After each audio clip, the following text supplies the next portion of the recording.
Welcome to the Old Time Radio Westerns. I'm your host, Andrew Rhynes, and I'm excited to bring you another episode absolutely free. This is one of over 80 episodes released monthly for your enjoyment. Now, let's get into this episode.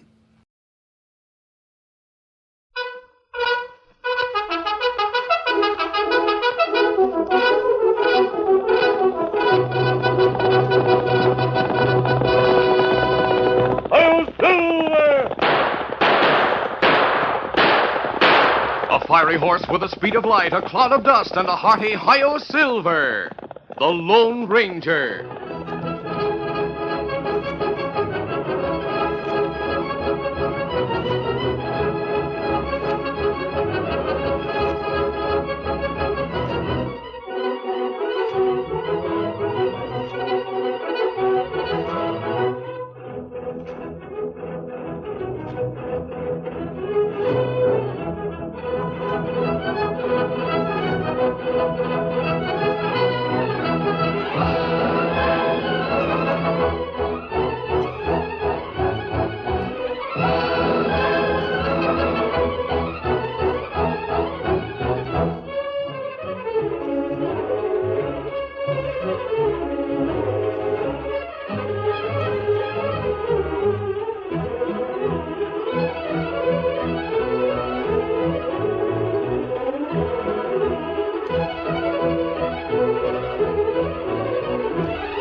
With his faithful Indian companion Tonto, the daring and resourceful masked rider of the plains led the fight for law and order in the early western United States.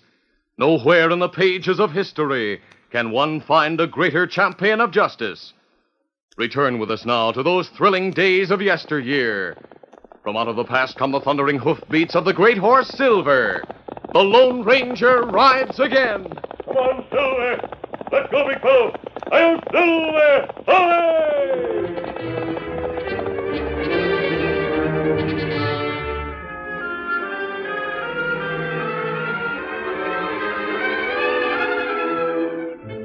Mort Dexter was a kindly man, and many a settler in the early West owed his start to the big, gruff rancher, whose spread was one of the most prosperous in the Southwest Territory. Mort's wife, Sarah, had been a great influence in his life. She was a quiet, soft-spoken woman whose gentle ways had worn the edges off Mort's gruffness. On occasions, Mort Dexter let his suppressed temper come to the fore, and at such times his rage knew no bounds. But a soft word from Sarah seemed to be an antidote that brought him out of it immediately. But since their daughter Mary Lou had grown to womanhood, his temper flared more often. She was spirited and headstrong at 18, and inclined to do as she pleased. One morning at breakfast, Mary Lou spoke to Mort. Dad, I want a better horse to ride. One with more spirit than Blackie has. Well, Mary Lou, I reckon Blackie'll do for the time.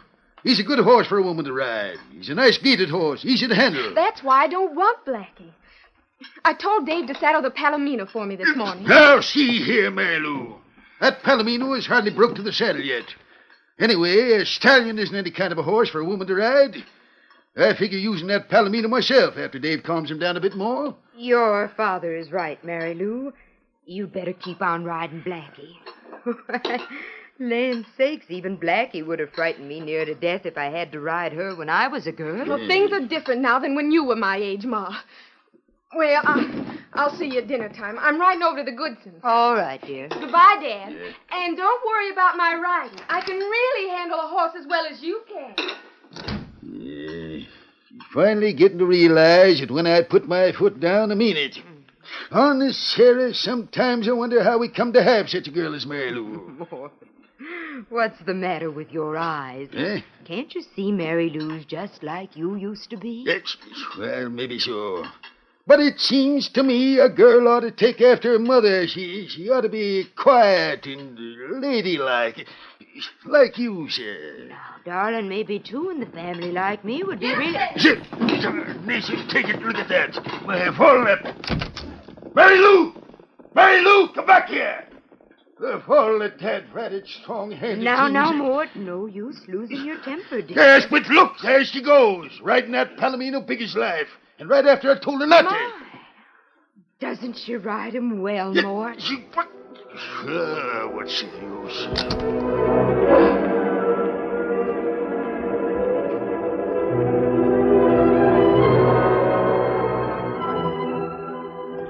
Later that morning, Dave the ranch foreman rode up to Mort as he sat on his horse surveying his large herd of cattle grazing on the South Range. Oh, there. Howdy, boss. I've been looking for you. Hey, Dave. What's on your mind? Well, I just got word that there's an armory figuring on moving on to the Bar W Ranch. In fact, the deal for the place has been settled. Yep. Well, that ranch has been standing there going to seed since old man Willis died. Glad to hear we'll have neighbors again on the north side. No, if you won't be glad at all, boss. Huh? In fact, I was telling the boys we better do something to stop them moving in there before it's too late. All right, get to the point, Dave. What's wrong with the folks who are fixing to take it over? Sheep herders. Just plain low-down sheep herders. The sheep rancher, eh? Folks that fool with those ornery, dirty critters aren't ranchers by a long shot. I allow as how we better let them know now that they aren't welcome. But that's where you're wrong, Dave. As far as I'm concerned, they are welcome. What? In fact, they can use part of our north range for grazing. Ain't much use for cattle anyhow. But it ought to do for sheep, from what I hear about them. Holy mackerel, boss. You mean to say you aim to let them bring sheep to that ranch? Why not? I reckon if sheep are what they want, they got the right. It's a free country. Long as they stay good neighbors, I'm willing to be agreeable. Well, I'll be darned. You're the only one who's had a good word to say about it today. Yeah. Folks don't like it, eh? They sure don't. Just what folks, for instance? Well, Hank Grafton, for Yes, once. I recollect when I give Hank a small herd of cattle to make his start. He would have taken a herd of gophers at that time if he thought he'd make money raising them. All right, who else? The town banker, John Garland. Ah, He owns a small ranch the other side of the Bar W, you know. He's plenty riled up about it. yeah, Garland is one hombre I never could get to like, Dave. Anyhow, he always got peeved when he was going to grab off somebody's ranch for non-payment of mortgage, and I up and paid for him. No, sir. John Garland never had any liking for me either. Well, is that all? Oh, no, there's plenty others against them sheep herders going in there. You having the biggest spread and all, they were hoping you'd help to keep them out. Yeah, Dave, you're foreman of my ranch, and you get top wages. And as long as you are, I expect you to see things my way, you savvy? Sure, boss. I was only telling you... Well, now I'm telling you. I say let him come in. What's more, I say any help my hands can give him to get started is theirs if they want it. Get up there. Get it.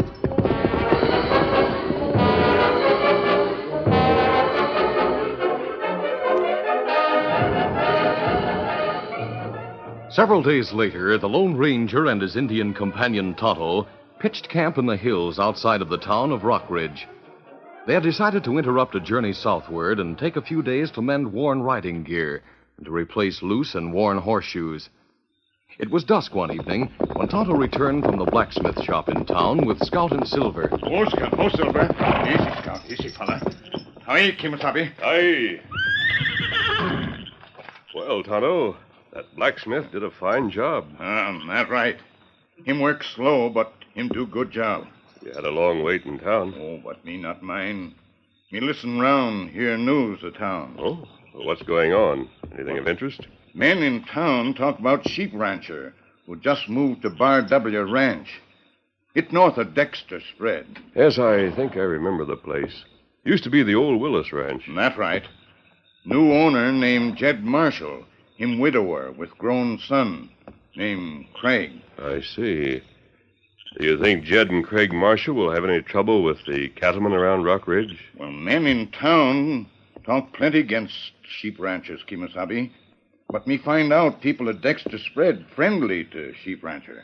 Mort Dexter's like that. He always believed in giving the other fellow a chance. That right? And Dexter has a lot of influence. As long as he favors the marshals, the rest of the ranchers will stay in line. Me hear fella in town say that. But other men say something not good. Just what was it you heard them say, Tonto? Well, me go into cafe this afternoon, stand in back and listen. Yes? Me hear two men at table near back of cafe talking about sheepmen. Dave, the foreman out at Dexter's place, said Mort Dexter gave orders for the cowhands to be friendly to them sheep herders at the Bar W. I already heard about that. As long as Dexter stays friendly to him, the rest of the ranchers will let the marshals alone. Dexter has plenty of influence around here. Yeah, that's right. But maybe Dexter will change toward him before long. And when that happens, it'll be too bad for them sheepmen. What makes you think he might change? Mort isn't the changeable kind of hombre. Hey, look, John Garland, the banker, is dead set against them sheepmen, as you know. Yeah, we all know that. Well, Garland's been passing the word around that he's got reason to feel that within a week, Dexter will turn against the sheepmen at the Bar W Ranch. Where would he get reason to know a thing like that? Garland hates Dexter. Mort Dexter hasn't any love for Garland either. Of course, I wouldn't put it past Garland to pull something that'd make Dexter get sore at the sheepmen. So the town banker, John Garland, is determined to arouse the cattlemen against the marshals. And that's what me think. After me hear men talk, Kimasabi. Well, if Garland did succeed in turning Dexter against the sheep rancher and his son, the other ranchers would openly move against them. And that's not good. Yes, I know. Tonto, I want you to keep an eye on Garland. Find out all you can and let me know. He seems determined to start a range war.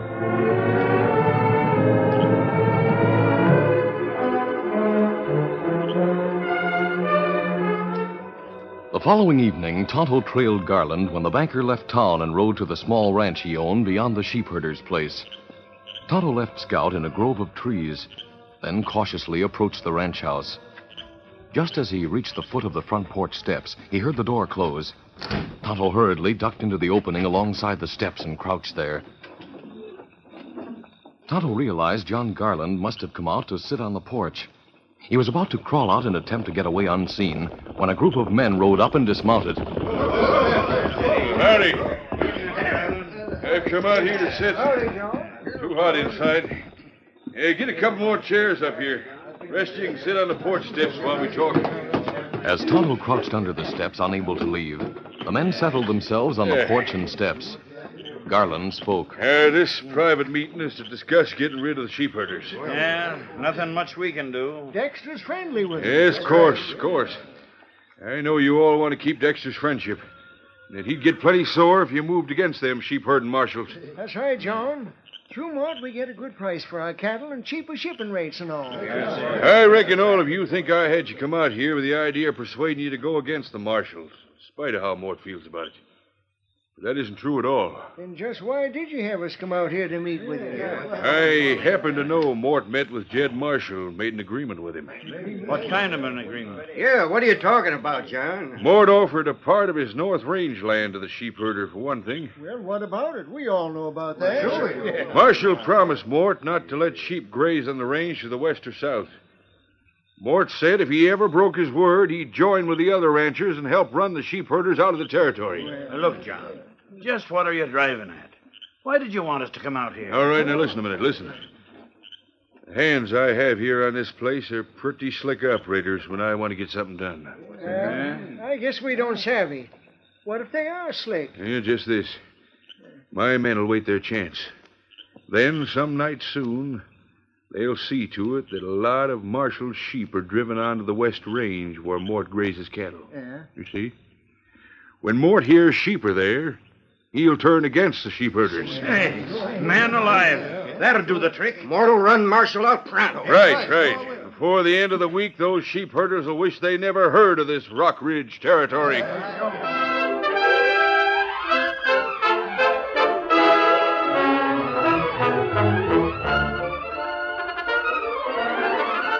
The curtain falls on the first act of our Lone Ranger story.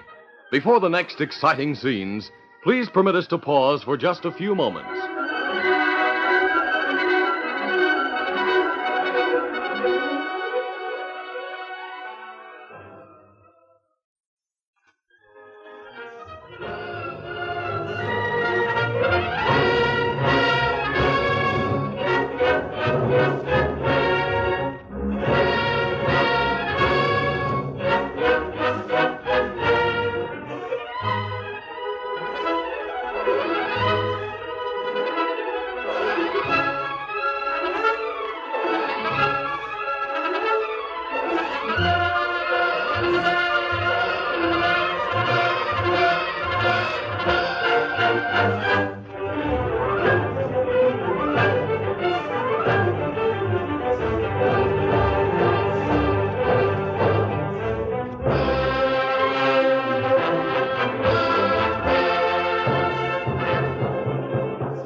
Now, to continue our story.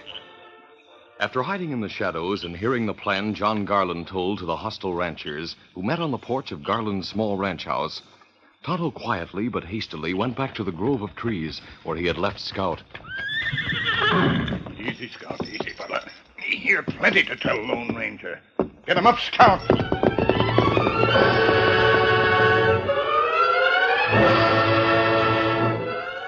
When Tonto arrived at the camp, he told the Lone Ranger what he had overheard Garland saying to some of the ranchers. So John Garland is deliberately planning to start a range war between cattlemen and sheepmen. Because if they succeeded in running the marshals away, the news would spread, and trouble would occur in other sections of the Southwest. Ah. That man Garland, no good, Kemosabe. We'll see to it that his plan doesn't work, Tonto. From now on, we'll watch Garland and his men every minute.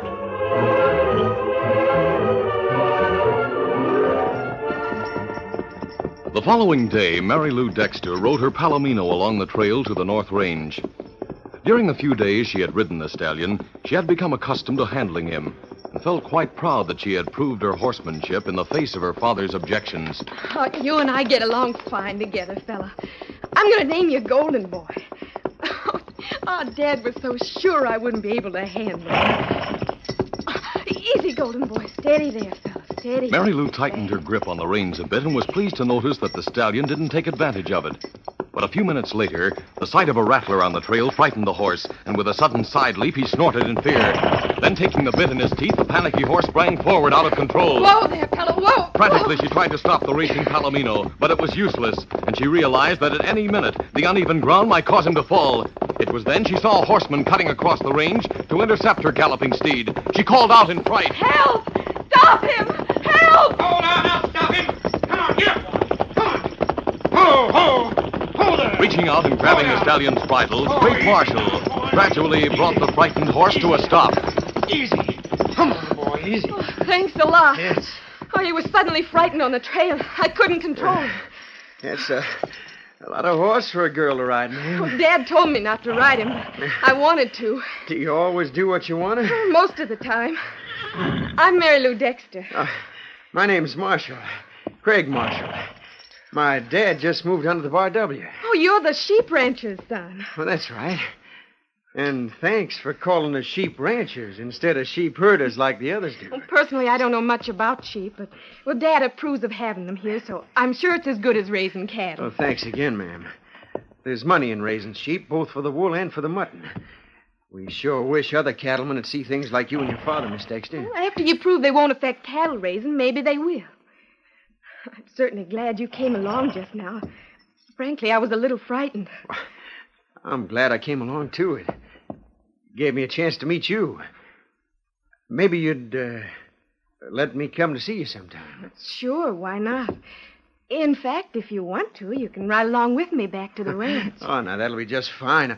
I'll be plenty glad to, Miss Dexter. Call me Mary Lou. There's no use being formal after practically saving my life, Craig. Let's go. All right. Get up, Golden. Come on, get up.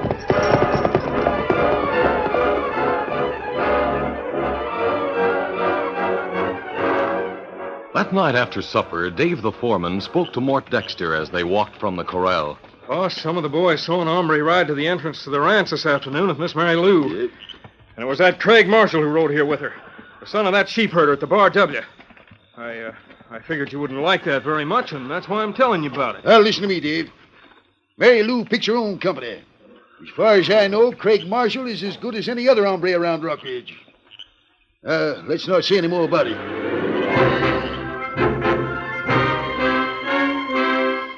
The foreman, Dave, had been sincere in telling Mort about Craig riding with Mary Lou. He knew the Dexter ranch hands were very loyal to Mort, but he also knew that they'd talk in town. John Garland made the most of it when he heard the report. Yeah, things are turning out our way, Hank. The ranchers will be all the more resentful of them sheep herders now. And the minute they hear Mort finds sheep on his cattle range and shows he's riled up at the marshals, the cattlemen will go burn 'em out. Yep, I reckon that's right, John. And it can't happen too soon to suit me.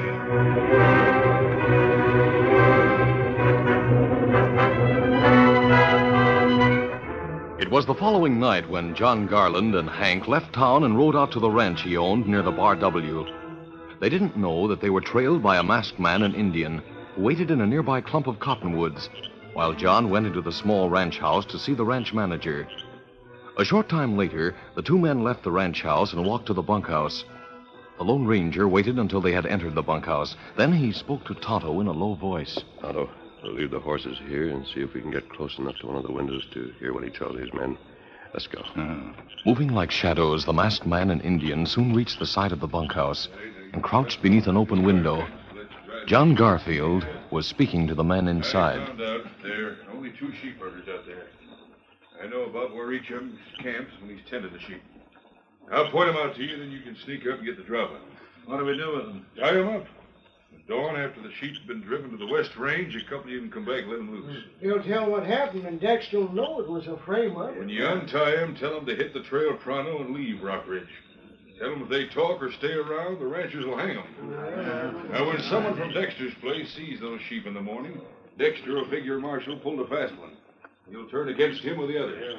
They'll be coming out in a minute. We'll get back to the horses before they spot us, Tonto. Reach, both of you. What? I got you covered. See. I'll take the guns from you snoopers. The Lone Ranger waited, tense and ready, as the man who had sneaked up behind him and Tonto approached to take his guns. Then, as the would-be captor reached out toward the masked man's holster, the Lone Ranger suddenly kicked back, at the same time throwing himself to one side. That will do it. As the man with the gun bent over momentarily with pain, the Lone Ranger swung around and landed a hard, forceful blow to his chin. I take it. Oh, you move plenty fast, Kimasabi. Him out cold now. Yes, but the others heard the noise. Let's get going. Hurry. Quiet, Silver. And what we do now? I'll follow Garland and his men. You ride to Dexter's ranch. Tell him sheep are being driven to the west range. Don't tell who's driving them. Misabi. When Dexter and his men get there, they'll catch Garland and his men red-handed. Otherwise, he'd never believe it. Get going now and hurry. Get him up, Scout.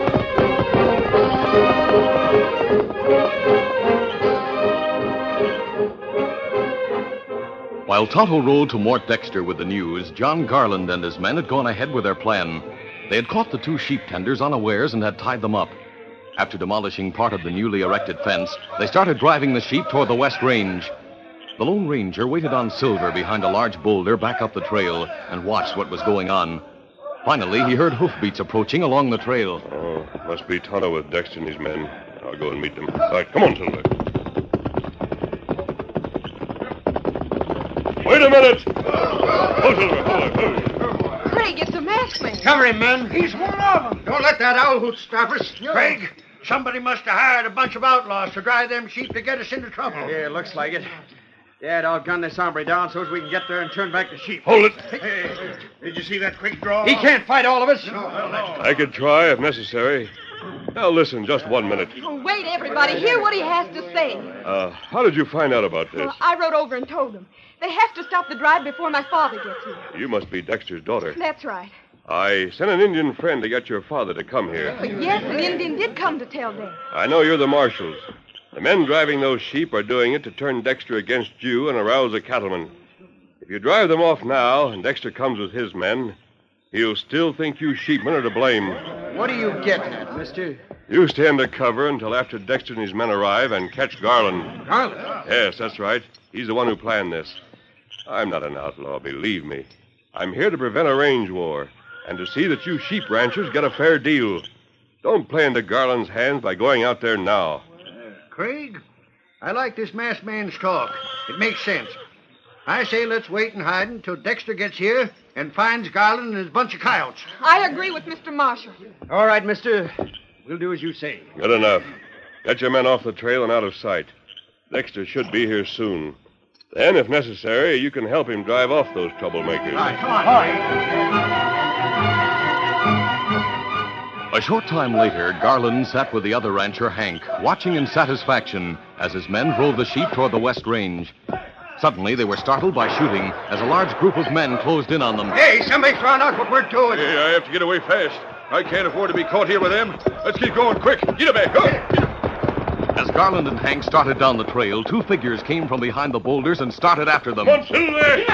Racing after the fleeing men, the Lone Ranger and Craig Marshall gradually closed up on them. Use your lariat, Craig. All right. Simultaneously, two snake-like lariats shot forward and settled around the shoulders of Hank and Garland, dragging them from their saddles. Got them, Silver. Easy, big fella. All right, come on.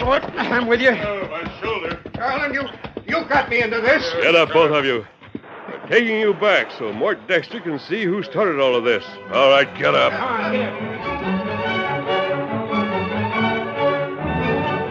A short time later, Garland's men were rounded up and surrounded by Dexter and his ranch hands. Well, looks like we got all the coyotes, men. Now we'll make them tell if they was hired by Marshall. Hey, look. A masked hombre. Him friend me tell you about. Dexter, we brought you two more. One of them is the man who planned this. Look him over. Yon Garland. Why, that dirty low-down coyote. Look, Mort, it was all John's idea. Hey, and Hank Grafton, the man I gave a start to. Garland and a few others planned to turn you against the sheepmen, so the ranchers would be free to run them out. Well, Mort, looks like you didn't need our help. I was sure they wouldn't break their word to you, Dad. Well, it's a good thing we got here first and found out the truth. I'm taking my funds out of Garland's bank, and the other cattlemen will do the same. He's through in Rock Ridge. The marshals will make good neighbors, Dexter. Let's go, Tonto. Come on, Silver. Get him up, Scout. That masked man and Indian did us sheepmen a mighty good turn. Yep, especially you, Craig. But I reckon now you and Mary Lou can go on seeing each other a lot, eh? Why, I've already decided that, Dad. Eh? Always a few jumps ahead of me, aren't you? Mm-hmm. Maybe you didn't notice that Craig is riding the Palomino. You see, that stallion will soon belong to both of us. Of course, the masked man did make it easier for us by keeping you friendly with the sheepmen. I wonder who he is. Well, I'm ahead of you on that, Mary Lou. He's the Lone Ranger.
This is a feature of the Lone Ranger Incorporated, created and produced by George W. Trendle, directed by Charles D. Livingston, and edited by Fran Stryker.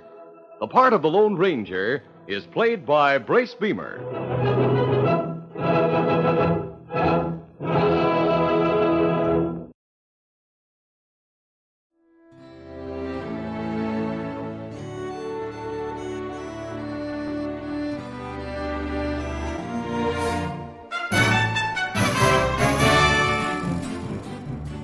This has been a presentation of OTRWesterns.com, and we hope you enjoyed. Please take some time to like and rate this episode within your favorite podcast application. Follow us on Facebook by going to OTRWesterns.com/Facebook, and subscribe to our YouTube channel by going to OTRWesterns.com/YouTube. Become one of our ranch hands and unlock some exclusive content. We want to thank the following ranch hand, Steve, who joined us recently. You too can join by going to OTRWesterns.com/donate. Send us an email. podcast at otrwesterns.com, and you can call and leave us a voicemail, 707-986-8739. This episode is copyright under the attribution, non-commercial, share-alike copyright. For more information, go to otrwesterns.com/copyright. Have a great day, and thanks for listening.